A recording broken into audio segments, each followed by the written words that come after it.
You know, it's funny when people talk about big market drop. There's sometimes I'm listening to other shows and, you know, just see different things online, and it's like the big market drop's been happening for the last 15 years. Meanwhile, that's been one of the greatest bull runs that we've seen in history. So, yeah, I mean, it's definitely one of those things that could happen. We just never know when. And being a believer of having monies and equities from a long-term standpoint to offset inflation, I think when you're looking for an advisor, you want to make sure that they look at everything from a holistic standpoint. It's not one or the other. Yeah. I mean, I'd be concerned with you, right?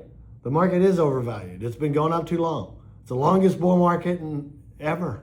I mean, I know it went down for like 6 months in 22, but other than that, 15 years, a pretty dang good bull market, right? So it's skewed all the metrics say the market's overvalued. And so it could drop 30% to get back in line, you know, to where it should be kind of thing. But you remember Alan Greenspan said that 2 years prior to the dot-com bubble and missed out on a significant amount of money. I pulled my clients out back then. You put in 100 grand in 94, 95. By 99, it was 350,000. Yeah. Well, I started really talking to them because I've been on the radio forever now. I started really talking to people in 98 and say, hey, this market's overvalued. It's just really overvalued. So some people got out. But the main thing and is, it didn't go down to 2,000. But if it is overvalued, it doesn't mean shift everything into a cash position or some ultra conservative. Right. It's a hedge. Put a hedge in. Don't have it all at risk. Don't follow the latest trends. In other words, everything's in tech stocks because that's the latest thing. Just like in COVID. After COVID, everybody put everything in real estate. How's that real estate doing for you right now?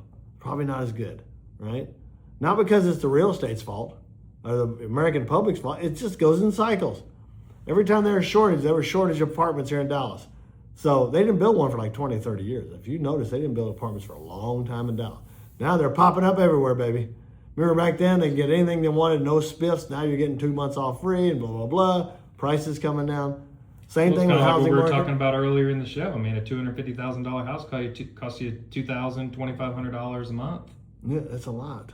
I mean, right? Apartments, like so a then nice they'll just come in in at an apartment for $1,700, $1,800. It's shocking to me. I mean, like $2,500 for a decent What happened to the old $500 a month days? Oh, no. God, I like those days.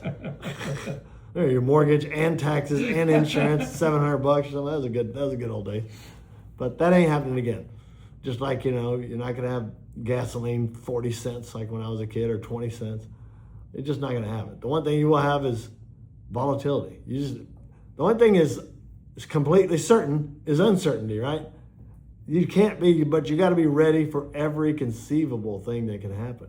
You can't have your retirement based on, as long as the market goes up every single year, I am fine. Well, that is not a plan, that's a hope. Well, as long as this doesn't do this, or you got this parameter, as long as interest rates stay from 2 to 6%, I'm good. Well, what if it drops to 1? Well, we're not planning for that one.